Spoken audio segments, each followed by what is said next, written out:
Welcome back, friends. It's another episode of the Mindful CEO, not the not mindful CEO. Welcome, Aaron. Hello. I like how the emphasis is on the mindful today as opposed to the It's mindful mindful C. CEO. Oh, we could do the mindful CEO, which is The,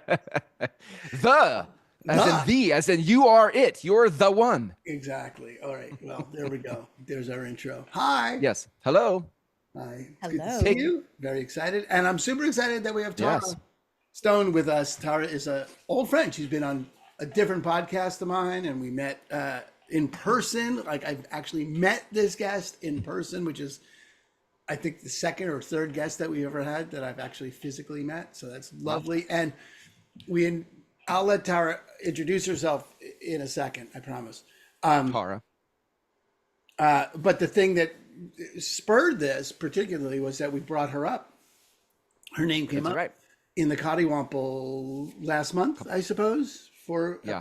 4 episodes ago, talking about the Vegas nerve, Vagus nerve. Vegas nerve, and that relationship between how we get information and to interact was just fascinating to me. And we're gonna start with that after Tara introduces herself. So, hi, Tara. Hi. Tara. Thank you. Thank you. Thank you guys so much. When I got the invite from Aaron, I was like, yes, absolutely. I would love to hang out and have a great conversation with you both.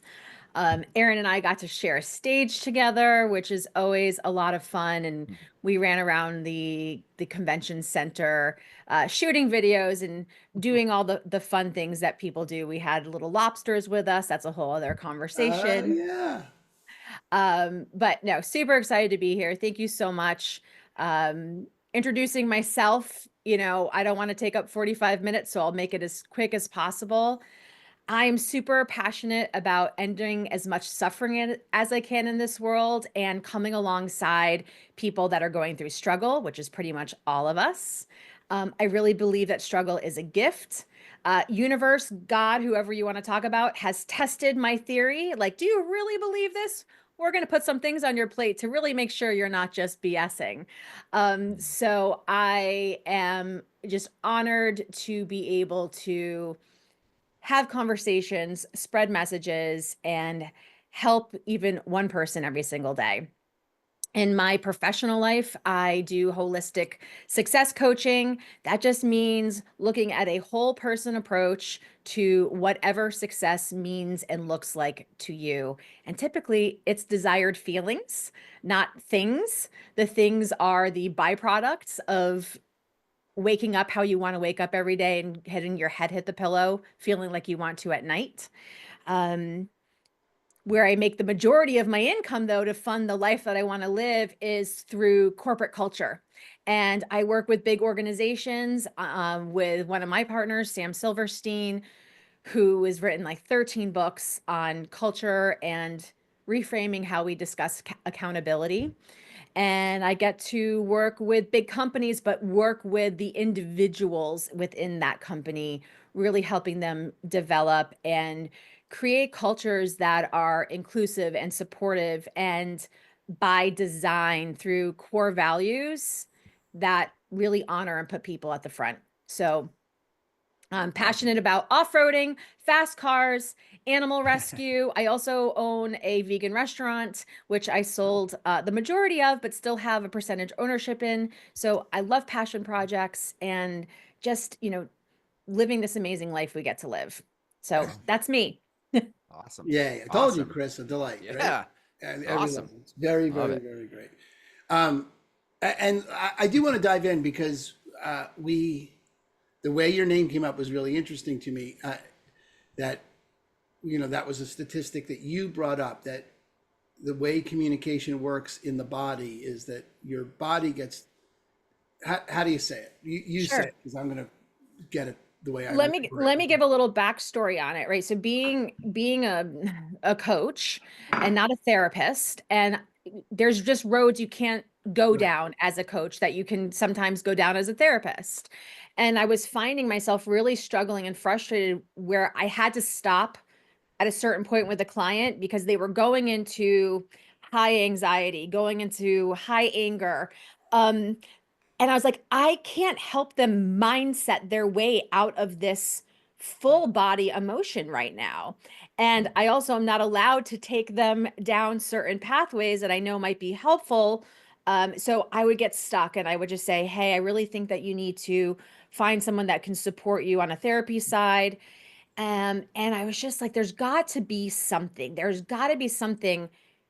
Gratitude, super powerful, love, super powerful. But when someone is really going into a shutdown state or a fight or flight state, I felt really helpless. And they were helpless. They felt they were helpless. So I started learning about the nervous system and how to regulate the nervous system. I'm like, oh, okay, this is cool. This makes a lot of sense to me. And from there, I learned about something called the vagus nerve. And it's actually a bundle of nerves, and there's actually two bundles of them. And in a kind of very high level overview, these run from your brain down to all of your major organs and to all of the parts of your body that you need to just function physically. But it also tells you, okay, where is their pain? Where do we need to send different information? And then the coolest thing, this big aha happened when I learned that 80% of the communication of the way that your body is literally sending signals for everything is the body to the brain. So 80% body to brain. 80% body to Yeah. brain. So if you were trying to mindset your way out of a dorsal vagal state, there's different states, you're literally only tapping into 20% of your ability. Right. So you can have the best mindset in the world, the best coach, the best support. You're using 20% of your body's capability to get yourself into a balanced state. So, okay, well, that's useful, but what does that mean? So that 80% of communication coming from your body means that you have to tap into your body, not just your brain. So you can do that with about 3 minutes worth of any type of somatic release exercise. That's things like breathing. That's things like body tapping. That's things like sacred rage. You take a medicine ball and you put it up over your head and you smash it down into the ground. It depends what Sacred rage. sacred rage. That's happening in the woo-woo woods all the time. Woo woo woods. It could be putting on Metallica and like headbanging around the room. There's a lot of different ways to do it. The coolest thing though is about 3 minutes of some type of somatic release exercise will bring your body back into a balanced state and allow you to function at the highest level. And you don't have to just tell yourself, I should feel grateful, or I shouldn't feel this way. You just let your brain go and get into your body and get reconnected with your body, and then your body knows what to do. You're very naturally. This is awesome. So, Chris, just to make a note, we want to bring in Gail Wilmore and my wife, okay, two other people that would be experts in this kind of a conversation. So for the listeners, Yeah. that's coming. We'll have to figure that out. Because my wife is an EFT practitioner, which is tapping, Awesome. which is, Yes. that's all, and that has been transformative for me. And then Gail has got her either a master's or a doctorate in not the vagus nerve, but whatever that whole science is. Yeah. Dr. Portia knows a lot about it Yes. as well. Oh yeah, we should Yes. get Portia in. Yeah. So, you know, what struck me about that is, so I've been doing a lot of work in meditation, and so much of the beginning part of mindfulness, which is an interesting turn of phrase, because mindfulness would indicate that you're going to be dealing with the brain, but your way in is connecting to, settling into and connecting to the body, is getting out of your brain and into the body, into the full experience of life. And I have found with clarity that there is no access to gratitude through your mind. You're not going to talk yourself into gratitude. You're just never going to talk yourself into being grateful when you don't feel like you're grateful. You know, I have a problem with gratitude journals from that perspective, because what am I supposed to write 3 things I'm grateful for, and then it's going to overtake me? You know, gratitude journals are, I was writing a agent query for my book, and the hook is something to the effect of that gratitude journals are like putting icing on dog shit and pretending it tastes like cake. It's Thank It's you for like that. you cannot fake gratitude. If your body is rejecting it, you will Mm, always know you're rejecting it. And so I think it's really mm, interesting that you can, you know, that 3 minute principle of, you know, breath work Mhm, or screaming or, you know, tapping, that mhm. getting into the body and listening to what the body is saying is, and just giving it space to Yes. say what it's saying, you know, and in hustle culture, we're mm. not going to fucking do that.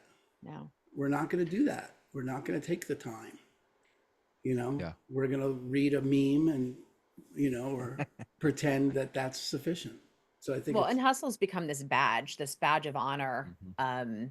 I remember being in Home Goods and there was a acrylic neon sign on the shelf and it said hustle and I was like overwhelmed with rage. I wanted to like take it and Sacred smash rage. it off like sacred rage. I'm like, no, Yes. we've got to get away from this. And this, yeah, that's a That's whole other hilarious. conversation. Such a toxic badge of honor that we've been wearing, this hustle culture, which is you know, that's the tagline of the show is slaying the dragon of hustle culture, one mindful oh moment at a time. yeah, okay. Less hustle, more holistic. That's what Yeah. I always say. Mm, Right. nice. I love it. And it doesn't mean not kicking ass. It doesn't mean not No, going out there and producing. you will It's kick way more ass if you are grounded in your body. You are just, yes. and it's interesting that it's one mindful moment at a time, which by its Mm, at face value makes you think you're going to think your way out of it. mhm. But Mhm. the reality is you're going to slow down and get the full communication of the 80%. You're going to get 80% of the communication and get that settled, and then you'll have space Yes. to be in the present, because the body is always in the present. Yes. My mind, one's mind is in the past. I was just somehow I was just overwhelmed, not overwhelmed, but in the impact Fascinated. of, yeah, fascinated by, you know, an incident that happened when I was at camp when I was like 8. Is this band camp? No, it was day camper. I don't even remember what the fuck it was. I don't remember which camp it was, but Oh, there goes and the explicit. I had, oh yeah, we are not we are not shy here with the explicit. Um, I I had failed at building a fire, that I had lost there was like a whole bunch of events, and one of the event was building a fire that burned a string at a particular height, and I had failed to build that. My I got to build the fire, and then some kids were like angry that I got to build the fire because I had cried or something, and I was like, I didn't fucking cry to get this job, you know. It wasn't. I don't even remember how I got the gig to be the team leader of that aspect. Um, but you know, now my mind is wrapped around the axle of something happened when I was 8. Mm, Mm, That happens all the time for mhm. people, that where mind gets, you know, is in the past, or we're obsessed and worried about some catastrophic future. Yeah. You know, I'm going to lose my job, going to lose my house, going to wind up homeless, you know, when this client huh, calls, or huh. every time I get a phone call from my team leader, my partner, I get a call from my partner and I see it, I think, okay, she's firing me. I, like, my mind will go to the Yeah. catastrophic, but the body is literally always in the present. Mm, If you can connect to your body, you can be, this is what my feet feel like on the floor, is sort of my yeah. grounding sentence. This, Mm, not they feel warm or they feel hot or they feel Mhm. cold or mm, they hurt. mhm. No judgment on it. This Yeah. is what it feels like right now. And just saying that this is what my feet feel like on the ground gets me in the present moment, because my Mhm. body is always in the present. Yeah. And I think that's what you're pointing to. It is, and it's very easy to become disconnected from your body and actually operate there. A lot of people don't realize how disconnected from their body they are. And I have an interesting example. I had a pretty significant trauma happen mentally, and I got taken my mom to the chiropractor, and I normally am I go to a wellness chiropractor, and I hadn't been to him in probably about 2 months. And he looked at me and he's like, "Do you want an adjustment?" And I said, "Yeah, actually I do." And he adjusted me. I remember feeling like, "Whoa, this is the first time in like 2 months I'm even feeling someone touch me." Mm. And he adjusted me, and I remember specifically in my pelvis area, which you can hold a lot of trauma there. He kind of opened me up, and I was like, "Whoa, I have been so disconnected from myself." Like, it was just this moment of coming back into my own body and realizing like, wow, I've kind of just been going through the motions and been super disconnected from myself as a whole being. And I kind of needed that moment to reconnect me and realize, so your body is always in the present, but your body also holds trauma. Totally. And so, again, that somatic release or doing things through spiritual practice, whether that's yoga or opening up your hips, whatever that might be, to allow your body to release the things that are no longer serving it. Just like we want to allow our brain with our limiting beliefs to release the things that are no longer serving it. They served us at some point in time. These thoughts, these feelings, this protection served us at one point in time, but now it no longer is, and we need to learn how to release it and create space. Yeah.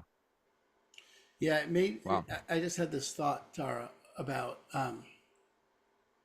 you know, the body's always in the present, but it's storing information that's was pumped into it from the past. It's an interesting phenomena about generational trauma. You know, you said it served us at one time, but it's not even necessarily that it served you in this particular iteration of you. But I know for me as a Jew, I have absolutely experienced a generational trauma Mm. around, you know, the situation in Gaza, and and everything that's ensued since October 7th last Mm. year. That has nothing to do with me. I've never been to Israel. It's none of that has anything to do with this particular life that Mm. I've walked, that this body has walked. But the trauma itself is real. I feel it without a doubt. I have this experience of that. And so there's that whole level to explore about generational trauma and where that's stored and how that's stored and the phenomenon of that is just a fascinating world for me. Like, where did that come from? How come I have that? I've never, I grew up in New York. I had no experience of anti-Semitism in Mm. my personal experience of life. And yet I'm hyper vigilant and hypersensitive to that. I would offer you just there, everything you're saying so valid. And though you may have not experienced something, what I do know of you is the belief that of energy, right? And I think they asked the Dalai Lama about, how do you treat others? And the response was, there are no others. Right. So if you really believe that we're all connected and we're all energy, we're all energy that's connected. So even though someone's experiencing something right now that we are completely removed from on the other side of the world, if you believe that we're all connected through energy, it starts to make total sense that you're having a very visceral feeling response to something that Right. logically you feel separated from. But if we take out the logic part of it Right. and just look at the spiritual part of it, we are absolutely all connected Totally. to that. Yeah. You know, you talk about energy when you mentioned going to a wellness chiropractor. I don't know what that modality is, but my greatest experience, my biggest physical experience with chiropractic is from network chiropractor, Hmm. and which is all energy work. Like, you lie on the table and they literally touch points in your body. They go Yes. ding, literally just like bing, touch, touch, and then they leave you alone for 15 minutes. Mhm. And I've hobbled in like unable to walk. Mhm. And after 30 minutes of an occasional press on various body, no adjustment, no like cracking, just an adjustment, but like a touch here and there, you know, which is not unlike, you know, the fact that, you know, what handled my allergies. I had huge hay fever or some sort of hay fever like allergy developed while I lived in Albuquerque.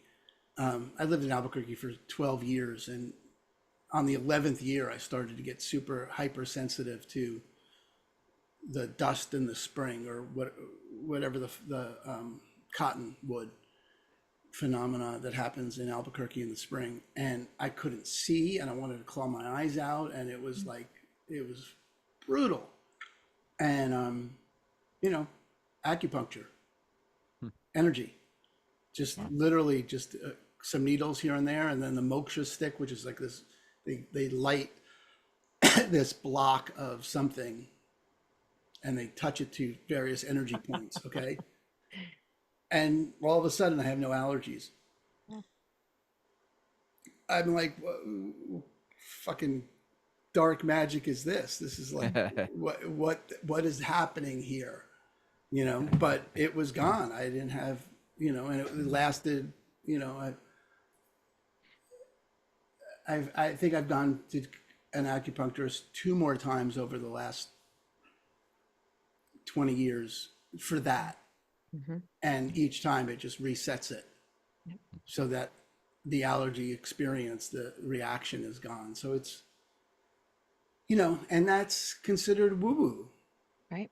That's what's labeled woo-woo, as opposed to taking the small white tablet of chemicals and putting that in the body and that fixing it. That's not woo-woo. That's science. That's science, and the other is woo-woo. And so someone explained to me the validity of calling one woo-woo and one, you know, because if you showed up in the 1700s with an aspirin, they'd fucking burn you at the stake. They would, that would be fucking dark magic. That would be absurd that you could take this potion and handle it. Oh gosh. I mean, I not for this podcast, but what you are talking about right now, very much in alignment with my lifestyle choice and my dietary choice of being whole food plant-based, and where, you know, people just love to say, like, you know, vegans are so aggressive, and, you know, I'm like, what is aggressive about, you know, not killing an animal to eat it? But it's again a whole other conversation. Things that we are grown up being shown marketing wise, being told that our bodies are not capable of healing themselves, or that, and listen, I'm not against modern medicine. I think that there's time and place for everything. But we have been falsely told that we cannot be advocates for our own health and take our own health. Like, they were talking about giving Ozempic to as young as 6 and 7-year-olds, and like making it free. And so we're gonna look at the obesity and all of these issues that we have. So we're going to make Ozempic free, instead of talking about, well, why don't we look at actual diet and lifestyle? Right. But, you know, again, we know we cannot depend on, I don't want to make it a political conversation, but we cannot depend on our government to do what is best for us for our health. So we have a responsibility to explore all of our options. Yeah, I And then mean, you even there, that's a case, that particular thing, you know, you're talking about making it free. Okay, that's not free. There's nothing free about that. right. There's nothing, it's hardly like the people that manufacture Ozempic are going to all of a sudden not sell it. They're selling it. They're just talking about not charging the individual, but having it, that cost spread over the whole tax base. Yes. There's nothing free about that. And then there's nothing not scientific in terms of data collection about a vegan lifestyle being what it is. You know, the advantages of a vegan lifestyle are scientifically as much data as you would want to get about the advantages of that is available.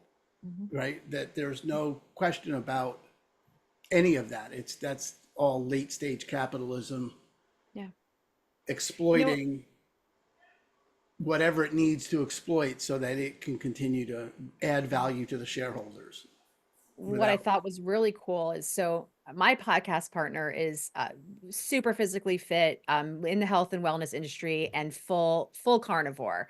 Goes to local farms, and this is a conversation we have the same core values. We just go about them differently. But what I heard actually today, which I thought was so cool, when you talk about people adopting like a full-on carnivore diet and they start to feel really amazing, and you hear about people adopting a full-on whole food plant-based diet and feel really amazing. Both are correct. What's missing is they've cut out all the processed crap. Right. So it's not about what you're choosing to eat, it's actually about what you're eliminating. So I thought that was such a cool. I'm like, wow, that's two opposite ends of the eating spectrum, Right. but both have cut out all of the processed crap that we are so surrounded by. Um, and again, that brings mental clarity, that brings your body feeling better, that brings you being able to be in touch with your body more significantly, and what you're choosing to put into your body does play a big role in your ability to show up as your best self. I think there's like a connection to hustle culture and this conversation around food and science. And I think I mentioned maybe Aaron on an episode or two ago about the podcast, the Telepathy tapes. I don't know if you guys have seen that, but or heard that. Amazing. It's a documentary style podcast that follows stories of autistic nonverbal kids who communicate with their parent or para-educator or even each other across geographical boundaries telepathically. And so this is as they start to explore these stories and is this true, like there's no scientific basis for telepathy, like so what they start to explore is scientifically, in a scientific community, they tend to use materialism as the way to validate findings, right? Like this causes this, and so we're going to do more of that. But if you start to talk as a psychiatrist about telepathy, like we're going to take your license away because you're Right. batshit crazy. Like we don't do that here. We don't talk about that. And so like real legitimate threat to my livelihood as a professional if I start to talk about things outside the scope of what we can measure scientifically. And the challenge with that is that science is usually late to the game of what's happening energetically. It takes a while, not just the instruments of measurement, what's the study we're going to set up, but culturally, what's agreed upon and what's okay to test and not test all delays it even further. And so I think, you think about hustle culture, one of the reasons it's become so such a badge of honor is that we go, oh, look at this cause and effect. If I just put this many hours in, this is what I get in return. And it's harder to do that by sitting back and saying, oh, I meditated for 10 minutes and look at all the transactions I've sold, all the houses I've sold. So I think there's some connection here about same thing with plant-based and acupuncture and tapping. It's hard to point to those things and say, oh, this is totally responsible. People look at you like you're batshit crazy. Well, you get what you measure for, and as a principle, and I forget what country does this. I'm going to say Greenland or Finland or one of the Nordic countries Denmark does a lot. does measures, not just GDP, but measures satisfaction and personal happiness as a metric of the efficacy of their policies. Love that. And a big problem in hustle culture is what we're measuring is a bank account, and then that's it. Yeah. That's the only thing we measure is how big your bank account is. The Lamborghini leaning, Right. that's the measure of success versus a sense of personal fulfillment, the fulfillment of purpose, the experience one has of being alive. And that's somehow considered subjective. Right. And I get it. It is personal. It's not, you can't, it doesn't show up as pixels on a screen, Well, it's subjective now maybe 10 years from now, it's not subjective. Maybe there's better measurements. And, the more you start to explore measuring things, it's like a distinction. The minute I distinguish what is snow, like, oh, this, or what is love, or Right. the minute you start to distinguish something with language, it opens something for more distinctions inside that world. Right. Yeah. You know, Like Eskimos have right, 15 distinctions in snow, and I right, have packing snow, powder, right. crud, Yeah. you Right. know. So the more we talk about it, the more distinctions we have about it, the more ways to measure it. But if we don't talk about it, see, if the whole thing is the gravitational pull of hustle culture, the gravitational pull of production, and we haven't explored enough of measuring these other things, like you're saying about Denmark and other countries, like that, the more we start to be okay with measuring those things, the more access we have to measurements. Yeah. Yeah. Yeah. Just a couple quick things that come out, right? This need for significance and to feel value and how we value ourselves. That hustle culture is really a huge crutch for a very toxic space that a lot of people are in, where staying in the chaos is a lot more comfortable and safer than coming out of the chaos. Because when you actually slow down and the chaos starts to go away, you actually have to look at what your life really looks like. And that's a very scary place for a lot of people to go to, Yeah. because they've gotten down a road that they never even meant to go down in the first place. And now all of a sudden their value is being attached to being able to provide, or their value is attached to being able to, and listen, I like nice things. I'm a car and a watch girl. So I'm not going to say I don't value some of that. Yeah, they're rewards, but they don't define me. Um, but by staying up in the chaos, and it becomes this big excuse, I'm neglecting myself because I'm working all the time, and don't you want me to work because I have to be able to provide, or I'm neglecting my significant other, or neglecting my children. What do you want me to do? I have to work. It becomes this excuse to stay up in this chaos, because really slowing down and looking at what you've actually created, what you're reaping, what you're sowing, becomes such a scary thought for someone that they have to stay up there. They don't know how to come down. Yeah. And they think they have to do it themselves. And that's one of the biggest fallacies that I think we have in this world, that we have to do this ourselves, when really we must be connected to the people around us. We deserve help and support. And we've got this hustle culture, and then this hyper independence. I especially see it in a lot of women as well, where we don't ask for help. We don't even know how to accept help, because become so hyper independent, because we've been let down in some way, shape, or form multiple times. We're craving human connection. We're craving being more feminine. We're craving being understood, yet we don't allow anybody in, because we've created this hyper independence, like I don't need anyone. And that makes it very difficult to have a masculine feminine relationship, and that's romantically, and even just in any type of relationship. Good. And Chris, that's your entire wheelhouse. Yeah, I Mhm. mean, I think that's the whole point of stepping into a new energy that's unfolding, I think, on this planet. I think there's an opportunity now, moving from a very independent type of an energy into a let's walk each other home and community kind of energy. I think we're very Mhm. unpracticed in it. I think Mhm. we don't, it's hard to trust. And if you can't trust, it's hard to walk each other home in something. It's a craving. Like the more and more I'm going down this road of community, the more and more I see people who are like, even at first, if they don't fully know what it is, once they're in the space of something that feels safe and collective, people are like, wow, this just feels different.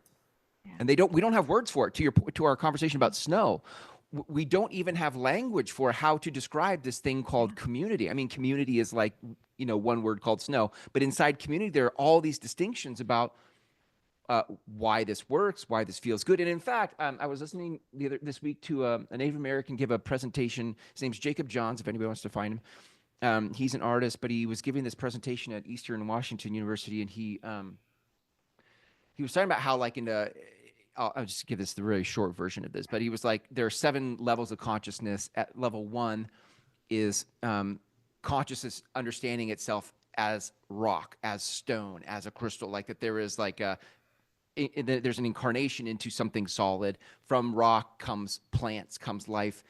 but from plants in the second dimension. In the third dimension comes animal. So now there's this, I have eyes, I can see I'm not like you, you're not like me, this is different. And this individual three-dimensional understanding of the world takes over. And that's kind of where a lot of us live, is I'm an individual. You're you, I am me, we're different from each other. But in the fourth dimension, we start to, and this, by the way, he's going up the chakras on this. By the time you get to the heart, my feelings are like your feelings. I feel your energy, you feel my energy, and all of a sudden it moves from me being an individual to, oh my God, we're similar. And from that place, going to the fifth dimension, there's this, into the throat chakra, this place that if we could connect with one another this way, through feelings, like you're talking, through the body, through the feelings, not the mind, but through the things that connect us, then at the fifth dimension of consciousness, now we could actually emanate that in our future that we wish to create. That collective, that being connected through the heart, we now can set an intention out here and call it into being now, from the future into now, because we are emanating that which we wish to create in the world. Anyway, and he goes on, but So that's the cool. short version. Yeah, way cool. And by the way, you absolutely can co-regulate with someone. Like when you're sleeping next to someone, if your nervous system is out of alignment uh, slightly and theirs is very much in alignment, you can help co-regulate the other person. Now, if you're Yeah. both very much out of alignment, you're not regulated, that's going to create a lot of chaos. But there's no words, right? There's no words. We label Right. it co-regulation, but it's Hmm. uh nothing that can be seen. It can only be felt, which Yeah. that's so cool what you're talking about. And I love that it's associated with the chakras. Yeah. Definitely gonna look Yeah. into that more. It's great, Chris. You're saying that, and I'm like, well, that could be the first framework that we investigate Hmm. in the community, Yeah. right? Is really begin a conversation for exploring the impact and the utility of bringing those distinctions into play as a mindful CEO, is like someone who's going to be, you know, in alignment with all of that, like to have access to all of it versus being stuck at one level and not recognizing anything else is possible. So there's a lot to explore in that. I like that. And recognizing the value. I mean, talking to CEOs, and I can think about when I had the craziest clients. It was when I was most dysregulated, when I was the most unclear, when I was the most not Yeah. connected.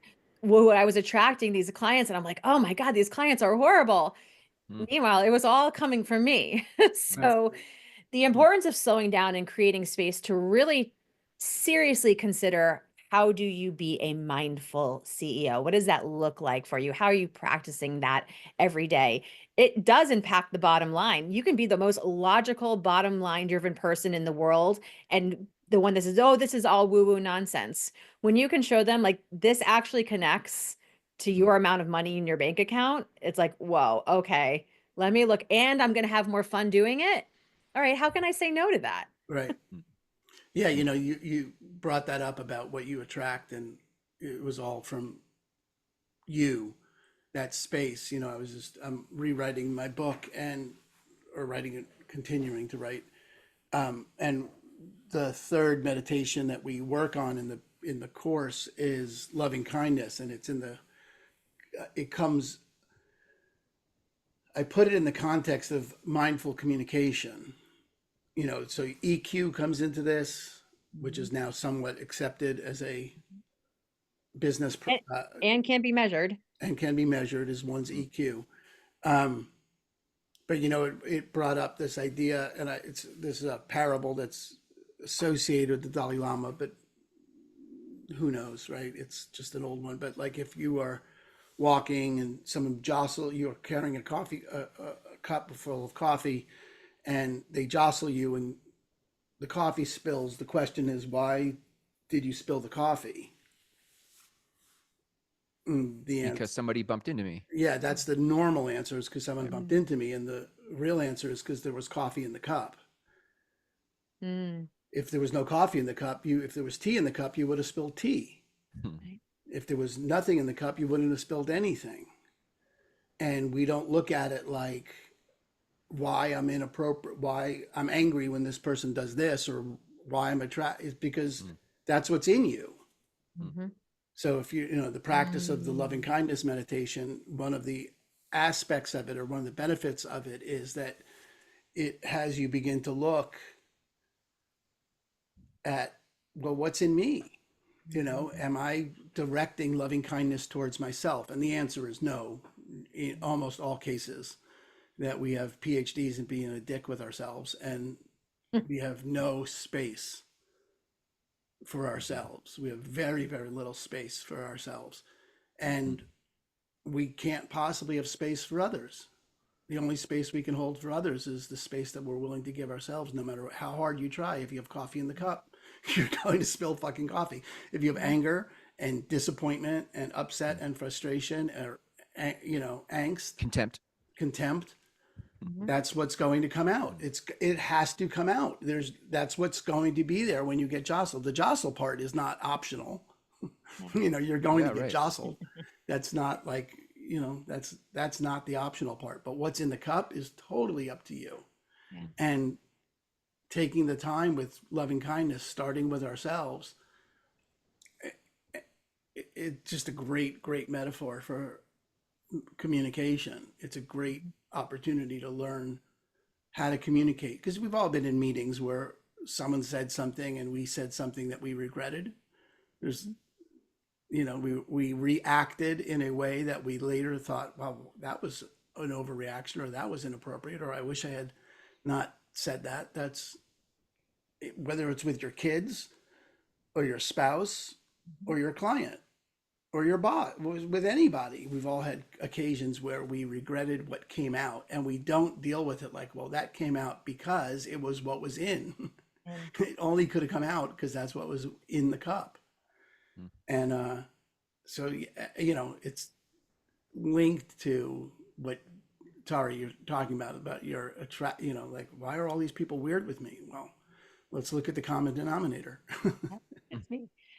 To regret is to suffer twice. That's something that always stuck with me. And I've never regretted coming from love. Right. Have I been burned? Yes, 1,000,000%, but I've never regretted it. And I actually have a tattoo here, and it says, instead of we came, we saw, we conquered. And it's in Latin. It says, we came, we saw, we loved.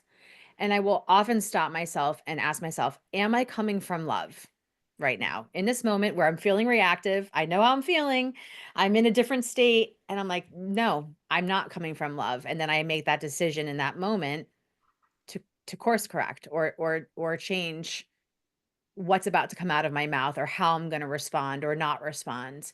Um, because there's I don't expect myself to be perfect inside. So having all of those feelings and those emotions, like, they're part of me. How I choose to let them come out and move through, that's my choice. It's recognizing, like, ooh, there's anger there, there's pissed offness there, there's, you know, where is this really coming from? And do I want to put myself in a position where I'm either going to feel like I got to go back and apologize, which I really hate to do. Right. So I'd prefer to avoid it in the first place. Or let it come out and not apologize and have that weigh on me. And that's that regret. Like, man, I really screwed that relationship up and I'm too embarrassed to go back to it. And then being more willing to let go of that amazing relationship because I'm too embarrassed or I feel too ashamed, like all those other emotions that are in there, to actually go back and take ownership of, hey, I screwed up, or I really acted a way that I didn't want to. I didn't really mean to. Um, so I do often stop and say, am I coming from love? And sometimes the answer is no. Right. That's a whole Gotta nother, it's do a a little whole, regulation. I might need to run away for a little bit. Like, anything that comes out now is not going to be love. So I got to run away. well, that's, you know, there's a lot in that, Tara. I mean, for one, there's whatever there is around apologizing and what we have about copping to our inadequacies and like that. And that's something really very much worth exploring. There's also the space that I think we're all talking about, which is what the Buddhists and the Navy SEALs say, which is, I love the juxtaposition of those two groups of people. But you don't rise to the occasion. You fall to the level of your preparation. and you've done work so that you are prepared for those moments when you're going to get jostled, that that's what meditation is for. It's that preparation. That's how I look at meditation. Is it's not to become a good meditator. It's so that I'm more effective in life. Yeah. And that's the preparation that one does for one's mind, that that loving kindness meditation, for example, or even body scan to get connected to my body, or any of the meditations that are foundational in mindfulness, are so that you are preparing the mind so that you become less reactive and more responsive. And that's now completely backed by science. That's 100%, that you grow the prefrontal cortex and you shrink the amygdala. And that's what mindful meditation gives you. Mindfulness practice, without a doubt, scientifically, the evidence for that 3,000-year-old practice is unassailable, that you are becoming more responsive. And there's no one who would argue that they are more effective when they're stressed, anxious, and upset than they are when they're calm, centered, and grounded. No one's like, no, I am way more effective stressed. So there's all that to play with about that. People do argue that, though. I know a lot of my coaching clients like, well, no, I work best under stress because I just need a deadline, and I'll wait till the end, because then I'm like, oh, I can get a whole bunch of stuff done, and I'm like, oh man, like we have so much work to do. Like people will fight for that. They will Right. fight for that. That's true. As I said it, I realized that's the impact of hustle culture. That's one of the ways that has shown up for us. And my response to that is always, that's only because you've been unwilling to do the work. You don't have any experience of being in the zone. Mm-hmm. You don't connect being in the zone with being present. You connect but that's only because you haven't done the work to actually have that experience. But if you did the work to have that experience, you wouldn't be arguing for this. We've forgotten what it feels like. Yeah. We've forgotten what it feels like to be in play state. We've forgotten what it feels like to be in a present state, or in a calm state, or in a still state. Things that we often naturally do as children. And I'm even worried about our younger culture, our younger citizens, I'll say, because my son is 12. We either knew what it felt like at some point and we've forgotten, or we've never actually experienced it. So we don't know what it feels like. We Right. don't know what to feel good, to feel like in a flow or thriving, because we're so used to being in survival mode. And the science about that is perfectly clear, that we learn better when we're in play state. We are more, we retain more, we're more effective, we are better performers when what we're doing is of interest, and we consider it play, we consider it fun. We are just, without a doubt, scientifically, demonstrably more effective. Yeah. Period.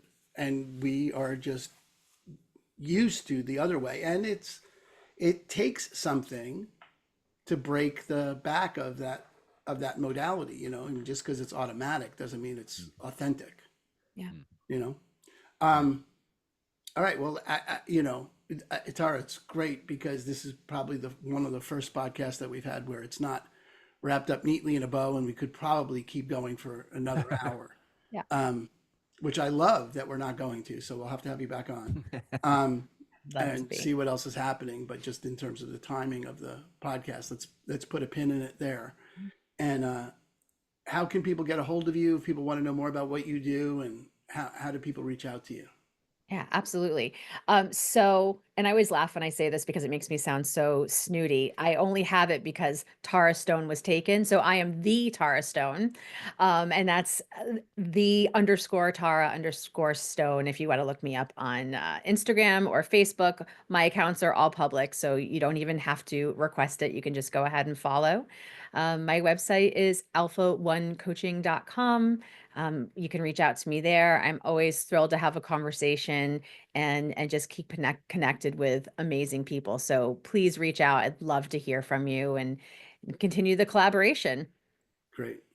So good. I'll put all that in the show notes, guys. So if you want a quick link, just go down in the show notes and look for that. Yeah, Like Aaron. Business Church? Sure. Yeah. Those, one of my passion projects right now is helping spiritual entrepreneurs sort of move more into the distinctions of what it is to be a spiritual business person. And so you can learn more about that at businesschurch.co, businesschurch.co. Aaron, talks a little bit about your upcoming programs. Yeah, I got 2 cohorts launching of how to live a grateful life in a fucked up world. There's one for real estate agents, my personal source of income is real estate agents and sales professionals, how to live a grateful life in a fucked up world. And that you can find out about the next cohort at therealtorsedge.com. And if you're a normal person, then you can go to thegratefulbreath.com. 2 separate cohorts.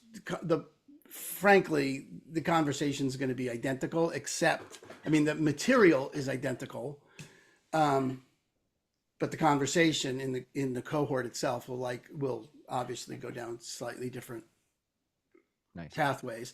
One's for normal people, one's not for normal people. One's for real estate agents and one's for normies. I don't know what to call the other ones. I'm just calling it for normies. And those are both free. Those are 9-week mindfulness meditation trainings to establish a pathway for your mindfulness practice and getting connected to everything that we talk about on here on a physical level, to be able to begin a conversation for competency in that. And those are both free 9-week trainings. So awesome. Hook me up. Those of you listening, if you want to like the video, want to leave us a review, we'd love that as well. Thanks for supporting the show and helping us get the word out about how it is to be mindful in business through the Mindful CEO podcast. Thanks, everybody. Tara, thank you for being on the show. It's great to meet you. Great to have you here. Awesome Aaron, to be here. thank you, my friend. We'll see you next time. Next time.